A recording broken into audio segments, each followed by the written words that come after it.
Conversaciones con la tribu, así era, ¿no? Buen día, Paola. ¿Cómo le va? Bienvenido. Bien, muy bien. Daniel. ¿Todo bien? Todo bien, contento, agradecido de poder compartir de nuevo con ustedes este espacio. Y ahí le anticipábamos una consulta que queremos hacerle con respecto a los comportamientos, ¿no? De el mundo de la política. Lo que estoy de acuerdo con lo que estaba compartiendo Daniel y lo que decía Larreta.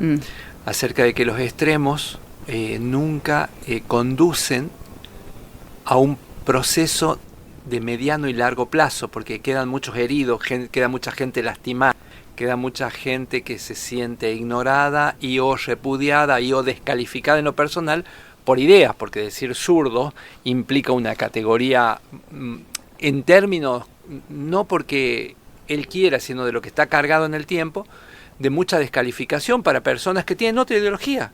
Y en esa lógica se pone complicado, a posteriori, suponiendo que ganara, se pone complicado la reconstrucción, porque este es un país y el recurso es de todo y hay que administrar para todos.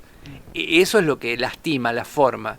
Tú preguntabas cómo se vuelve de eso. Me entiende que la gente siempre dijo que la necesidad tiene cara de hereje.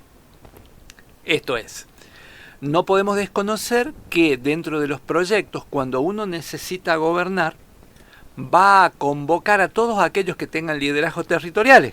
Claro. Porque la prensa está todo bien, los medios está todo bien, pero a la hora de gestionar el día a día, los que gestionan son los líderes territoriales. Y uno, sea del color que sea, del partido que sea, cuando necesita administrar una municipalidad, una provincia o un país, necesariamente tiene que acordar con los líderes territoriales, porque uno a partir de ese momento pasa a ser responsable institucional de todo lo que pasa en el país, porque uno es el presidente. Entonces, en ese sentido es muy complicado el discurso que tiene en esto del rearmar. ¿Se van a armar las cosas? Supongamos que ganen, sí se van a armar, pero está claro que lo que está uniendo eso es la necesidad de lo financiero, que me financie lo que yo tengo que hacer y yo te proveo de lo que vos necesitas, que es de territorio tranquilo. En ese sentido es muy complejo. ¿Por qué? Porque si bien uno podría acordar con alguna de las ideas que tiene Milei, uno podría acordar, la implementación de esas ideas es lo complicado. Iván Illich ya escribió acerca de que la educación como está construida hoy es parte de la corporación docente, es decir, la educación, como se maneja hoy, importa más los años que vos estés al frente del aula que tu capacidad para dar clase. Entonces, cuando más viejo sos, mejor cargo tenés y ganás más. No importa lo que vos enseñes, no importa si la carrera que vos en la que estás participando la necesita la sociedad. Y hay una tensión muy fuerte en eso que no se da la discusión por los decisores políticos. Entiendo que nuestros hijos no deberían irse a estudiar a Córdoba o a Buenos Aires. Perfecto, hacemos derecho. Pero en Catamarca en este momento hay 3 universidades brindando carreras de derecho. ¿Tiene sentido eso en nivel de presupuesto? Esa discusión, como no se da, cuando viene una persona como Milei que dice lo que dice, en algunas personas y en algunas ideas va a resonar algo antiguo, que la educación no está al servicio de la formación, sino está al servicio de los docentes. ¿Por qué? Porque hay carreras que no tendrían sentido sostenerla y se las sostiene por el staff docente, no porque sean necesarias. Y hay carreras donde se necesita recurso, capital humano especializado que no se están estimulando de la manera necesaria. Hablemos de enfermeras, con una capacitación, una beca y una serie de apoyos. ¿Por qué? Porque el presupuesto está muy abierto a sostener muchos docentes de carrera que hoy por hoy ya no son necesarias. O deberían hacerse cortes. ¿Qué necesitamos? Necesitamos esto. Bueno, hagamos 3, 4 cortes para que esto se reciba y paremos. No, ya generamos y lo tenemos que seguir generando. Y cuando trabajamos en el tema de que es irrestricto el ingreso, muy bien, es irrestricto. Vamos a ver las aulas, vamos a ver la calidad de las clases, y hay facultades que hoy están dando sus facultades nacionales, que están dando sus clases digitalmente. Y no todos los estudiantes tienen, y no se garantizó que esos estudiantes, y no estamos en pandemia, que van a estar recibiendo clases digitales tengan garantizado un teléfono y datos. Entonces, ahí es donde el discurso de Milei en educación penetra. ¿Por qué? Porque hay una serie de inconsistencias en la educación que los decisores políticos no se han estado dando. Discusiones hacia qué necesitamos, qué formamos y cuánto ponemos, con cuánto estimulamos para que los estudiantes terminen estas carreras, de las que sí necesitamos. Habría que preguntarse por enfermería, geología, ingenieros en minas, cuánto están por oposición a derecho. Pero eso es una cosa que a nivel de la política da la impresión que fuera mal la palabra dar una discusión sobre eso. O sea, no se ponen las cartas sobre la mesa. Entonces viene gente como Milei que muestra esas inconsistencias y hay mucha gente que verdaderamente las siente, las piensa o las ve esas inconsistencias y efectivamente esos son electores de Milei. Porque en ese punto tiene razón. La otra cuestión es el cómo se hace. Que a donde lo que tú decías, Daniel, la forma de esta polarización que él hace y de esto lo voy a hacer como a mí se me ocurra, es lo que termina lastimando el tejido social. En ese sentido, no sé si responde lo que ustedes estaban preguntando, pero me parece que es un análisis que habría que tomar en cuenta post elecciones. Está bien. Bueno, vamos a lo que tenía en agenda el día de hoy. Sí. Y había muchos temas que ya venimos repasando, licenciado, desde desde el comienzo de este segmento, ¿no? Hablamos del duelo, hablamos de muchos tipos en el Día de la Madre hablamos del lado B, de la mamá, y bueno, y nos habían quedado muchas cuestiones ahí que uno empieza a hablar y como que van quedando en el camino, ¿no? Porque podríamos estar horas hablando de distintas situaciones de la vida cotidiana de cada uno de nosotros y cómo uno con otra mirada, ¿no? Con otra perspectiva por ahí puede encarar el camino de mejor manera, ¿no? Una de las cosas que quedó pendiente, ¿te acuerdas cuando terminamos con el programa? Fue esta cuestión del tercero o la tercera en la cama. Sí. Que uno puesto el tercero o la tercera en la cama como título genera muchas fantasías a ver de qué tercero se trata. Nosotros acá en el programa habíamos hablado de ese tercero hijo o hija que sistemáticamente ingresa a la cama de papá y de mamá y tiene muchas lecturas. Es una primera lectura, diríamos que tiene que ver con la dificultad que tienen el papá y la mamá para establecer lo que en terapia familiar se llama las fronteras. Esto es, este es nuestro espacio y vos podés compartir en estos momentos, pero de ahí en más vos tenés que tocar la puerta para entrar. Es que tengo miedo, no importa, te acompaño a tu cama. Todo ese proceso de acompañar a un hijo a que se encuentre con la noche, cuando termine el día, que se duerma y que al otro día pueda despertar. Eso es parte de la autonomía progresiva que una mamá o un papá le van a brindar a sus hijos. ¿Por qué? Y acá es muy interesante, ¿qué consecuencias tiene eso?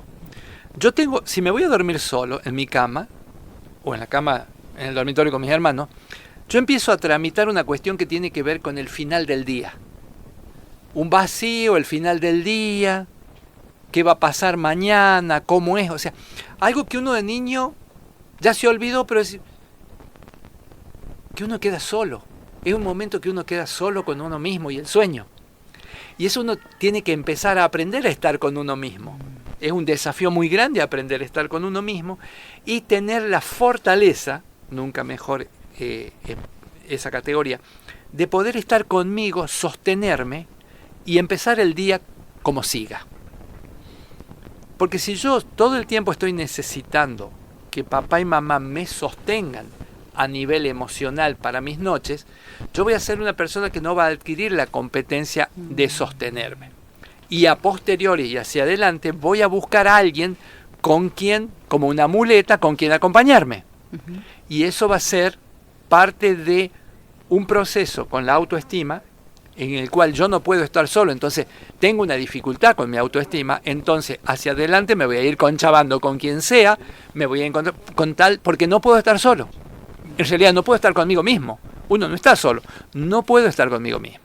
En ese sentido, se vuelve peligroso o es un gran desafío para la autoestima sostenerse a uno mismo, hacer un proyecto personal, porque si no está mamá o papá, nunca lo hice, porque están todo el tiempo conmigo encima mío. Entonces, cuando me toca salir a la escuela, voy a tener dificultades con el afrontamiento, voy a estar más expuesto a esto de quedarme colgado a alguien, quedarme sostenido por alguien para sentirme bien. Y eso tiene una variable directa y una relación muy fuerte con lo que son las dependencias afectivas, que es una categoría que se está trabajando mucho. Casualmente hay una mujer que se llama Melody Beattie, que no es académica, acuñó en Estados Unidos la categoría codependencia emocional, que va a dar cuenta de aquellos sujetos que no pueden estar si no están cuidando o detrás de otro. Su vida se construye alrededor de un otro. Primero cuidan al marido, después cuidan a los hijos, después cuidan a los nietos, o el marido es un desgraciado y se va, entonces buscan otro y siempre están... Es como hay una dificultad muy fuerte de estar con uno mismo, tener su propio proyecto, entonces siempre están viviendo la vida de alguien y o con alguien, que es muy distinto, con alguien que viviendo la vida de alguien. Me refiero a mamá o papá que hacen de remisero para los hijos, los llevan, los traen, no como un acto de amor, sino para llenar sus propios vacíos, porque si tuvieran su propio proyecto personal no harían todas esas cosas. Porque de última, si el papá va en el auto y va escuchando radio, o va hablando por teléfono, o haciendo otras cosas y no está dialogando con su hijo, es mucho más saludable el hijo que se vaya en un remis o que se vaya en el colectivo. ¿Por qué? Porque le permite mirar el mundo desde otro lado, primero, claro. Y segundo, porque le da autonomía. Contrariamente a lo que se piensa, esto de acompañar de una manera tan próxima a los hijos, los hace sumamente débiles. Y eso va a generar en el mediano, en el largo plazo, que con tal de no sentirme solo o sola, quede asociado con cualquiera. Y, sí. Y la falta de independencia, ¿no? Para la persona, para el hijo, digamos, que en un futuro le va a faltar, ¿no? Para el trabajo, para las relaciones y en todo ámbito de su vida, ¿no? Hay dos categorías que son muy interesantes, Paula. Está el concepto de autonomía y el de independencia. Sí.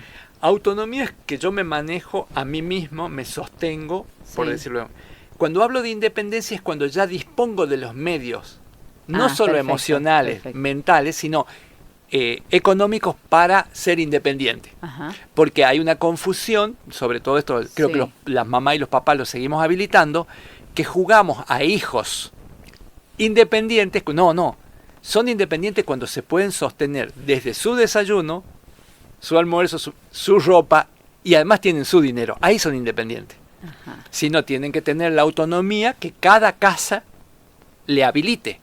Porque hay casas que los hijos a determinadas horas se comportan como adultos y en otras se comportan como niños. Es decir, exigiendo cosas. Inclusive hay hijos que no viven con los papás, viven en otro lado, sin embargo, bueno, dependen económica, emocionalmente de los padres que están en otra casa. Entenderíamos y sería razonable que solo dependan financieramente. Sin embargo, siempre para un roto y un descosido, suelen decir, hay madres y padres que tienen comunicación con sus hijos que están afuera más fluida que con el que vive. Entonces, uno ahí observa que hay una constante, lo vamos a medir en flujo de información. Sí. Hola, ¿cómo estás? Que tienen un diálogo como si el hijo estuviera viviendo acá y no como si estuviera afuera. Y ese flujo de información tiene un solo sentido, que es papá o mamá preguntando. Ahí tenemos otro gran problema porque yo ahí estoy llenándome de la vida de mi hijo, quiero saber todo lo que hace, lo que tarde o temprano va a obligar al hijo o a la hija a mentir. Porque uno no le va a contar al papá, ¿qué hace esta noche? No, me acosté temprano. Decir, no, vino gente, estuvimos bailando, estuvimos tomando, qué sé yo, tuvimos sexo hasta las 6 de la mañana. No va a contar. ¿Qué dice? No, todo bien. Nada. Porque yo estoy preguntando, porque no respeto la autonomía de que él ya tiene su casa ya. Entonces, como yo le pregunto, el otro no me puede decir la verdad, me tiene que mentir. Y ahí empieza un resquebrajamiento en el vínculo, porque no te estoy contando todo, porque no te puedo contar todo, porque en realidad no me tendrías que preguntar todo. Porque si estoy afuera, estoy afuera. Claro. Vos compartís lo que quieras, como un amigo y una amiga comparten. No es que es el interrogatorio de papá, mamá. Pero como yo soy el financista, me creo habilitado a preguntarte todo, cuando en realidad yo te financio para que vos estudies. Y en lo único que me debería fijar, mensualmente, semestralmente, como es una beca, en los resultados. O sea, lo que vos hagas con tu vida es parte de tu intimidad. Claro. Pero Los resultados académicos son parte de nuestro diálogo diario, si querés, semanal o mensual, pero vos cada cuatrimestre me tenés que decir qué cursaste, qué regularizaste, qué aprobaste. Así funcionan las becas. Las becas funcionan en función del resultado, no en qué haces vos con tus sábados y domingos, porque esa es tu vida privada. Entonces ahí tenemos un gran desafío, esta generación de papá y mamá, de cómo fortalezco esa autonomía y cómo hago mi propia vida y no estoy inmiscuido en la vida de mi hija o de mi hijo todo el tiempo. Porque hay madres o padres que saben todo lo que hace su hija afuera.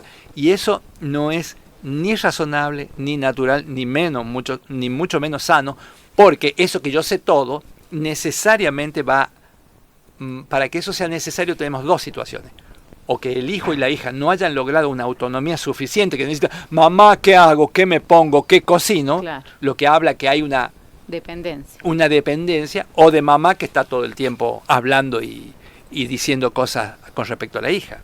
Licenciado, ¿y cómo si yo tengo una mamá o un papá que actúa de esa manera, cómo salgo de ese vínculo? ¿O cuál es la forma, digamos, de sobrellevar el día a día con una situación así, no?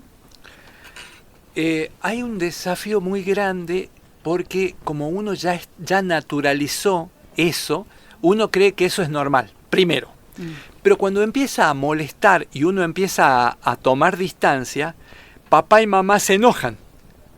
¿Qué te pasa? ¿Con quién te andas juntando? ¿Qué dice esto? ¿Qué dice el otro? ¿Por qué no me contás todo como antes? Y hay una tensión.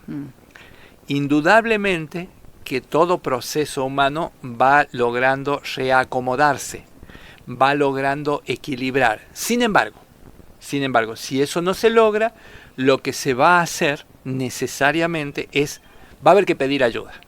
Bien. La muy buena noticia, Paola, sí.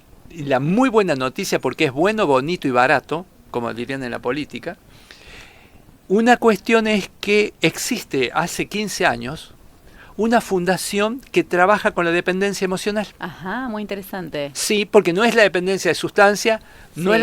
es la dependencia de personas. Emocional. Y creo que en los últimos tiempos se ha ido acrecentando, ¿no? El tema de dependencia emocional, ¿puede ser, con el pasar de los años? En realidad... ¿O siempre ha estado...? Siempre ha estado, pero sí. Nosotros, como vivimos en un mundo material, estuvimos mirando que la gente depende del alcohol, de la sustancia, ahora del pan con grasa, por decir algo, o del juego. Sí. Pero, para que haya una dependencia material, primero tiene que haber una dependencia emocional. Yo me tengo que sentir incompleto. Entonces, o me completo tomando, trabajando, o sea, cualquier cosa que haga mucho, puede ser el trabajo. Hay personas que trabajan 16 horas por día, están tratando de equilibrarse con el trabajo porque sienten que ahí son personas. ¿Estamos hasta ahí? No, y que no saben estar solos, porque el hecho de trabajar tanto, si yo dejo de trabajar, me quedo sin hacer nada y esa soledad me hace pensar. Me hace pensar, me confronto con una imagen de mí mismo que construí cuando era niño o niña, porque además nosotros tenemos un gran desafío social. Nosotros tenemos como idea ser como fue Jesús o como fue la Virgen. O sea, ser excelente. Y eso no es de seres humanos. Ese relato atenta contra la autoestima. ¿Por qué? Porque nosotros somos seres humanos de carne y hueso llenos de pasiones. Entonces siempre vamos a estar atravesados por esas pasiones. Y como nosotros no somos buenos, perfectos y divinos, sentimos que estamos en falta. Sentimos y tenemos culpa por no ser lo que creímos que teníamos que ser, y ahí ya tenemos un problema de la autoestima. Entonces, si yo no asumo que tengo lujuria, que tengo avaricia, y no lo trabajo a eso, porque no está mal ser una persona apasionada. El problema es que apasionadas con qué y cuánto tiempo. Porque a mí me gusta el juego, pero si me paso 4 horas por día en el casino, ya no es una pasión, ya es una dependencia. O sea, esto es lo que ya empezamos en un camino de dependencia de lo que sería la adicción.